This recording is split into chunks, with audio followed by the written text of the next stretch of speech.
एक दिन की बात है। आरोही सुबह पार्क में टहलते हुए जा रही थी। तभी उसे एक रोती हुई बच्ची मिली। आरोही ने उससे रोने का कारण पूछा तो लड़की ने बताया कि वह जिस गुड़िया से खेल रही थी वह इसी पार्क में कहीं खो गई है। आरोही ने उस बच्ची को उसी गुड़िया ढूंढ लाने का आश्वासन दिया, जिससे वह बच्ची चुप हो गई। आरोही ने गुड़िया ढूंढने के लिए समय मांगी और फिर दूसरे दिन गुड़िया लाने का वादा करके वहां से चली गई। पर गुड़िया न तो आरोही को मिली और न ही उस बच्ची को। आरोही ने गुड़िया की तरफ से एक काल्पनिक पत्र उस बच्ची को लिखी और जब बच्ची पार्क में गुड़िया पाने की आशा में आई तो आरोही ने वह पत्र उस बच्ची को पढ़कर सुनाया। पत्र इस प्रकार था, कृपया रोना मत, मैं समय समय पर उस गुड़िया के बारे में तुम्हें लिखती रहूंगी, बस तुम रोना मत। जब आरोही रोज उस खोई हुई गुड़िया की तरफ से काल्पनिक पत्र लिखने लगी और लगभग रोज ही उस बच्ची को पढ़कर सुनाती, जो कि यात्रा का काल्पनिक वर्णन हुआ करता था। आरोही ने इस काल्पनिक लेकिन रोचक वर्णन से उस बच्ची को रोने नहीं दिया। वह खुशी खुशी अपनी गुड़िया की घुमक्कड़ी के किस्से सुनाने लगी।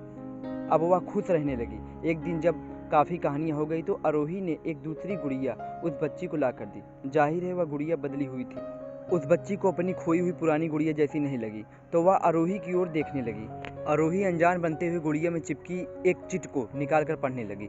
उसमें लिखा हुआ था, या मैं ही हूँ तुम्हारी वाली गुड़िया जो पार्क में खो गई थी। दुनिया भर की लंबी यात्रा की वजह से मैं थोड़ी बदल गई हूँ। बच्चों को इस गुड़िया और आरोही पर विश्वास हो गया। वह गुड़िया लेकर घर चली गई। वर्षों बाद जब वह बच्ची बड़ी हुई तो एक दिन वह अपनी अलमारी में कुछ ढूंढ रही थी तो उसका ध्यान उस गुड़िया पर गया जो आरोही ने उसे दी थी। बचपन की बातें याद करके वह हंसने लगी। उसे जब समझ में आ चुका था कि आरोही ने कैसे उसका मन रखा, उसे उस गुड़िया पर प्यार आने लगा। वह उसे बड़े गौर से देखने लगी। तभी उसकी नज़र गुड़िया की फ्रॉक की आस्तीन में छुपे एक छोटे से पत्र पे गई। उसने बड़ी व्याकुलता से वह पत्र निकाला और पढ़ने लगी। पत्र में संक्षेप में यह लिखा हुआ था कि हर वह चीज़ जिससे तुम प्यार करती हो कभी न कभी तुमसे खो जाएगी और जो तुम्हारे पास होगी वही तुम्हारे लिए सच्चे रूप में बनी होगी। रूप भले ही ना हो पर प्यार एकदम सच्चा होगा।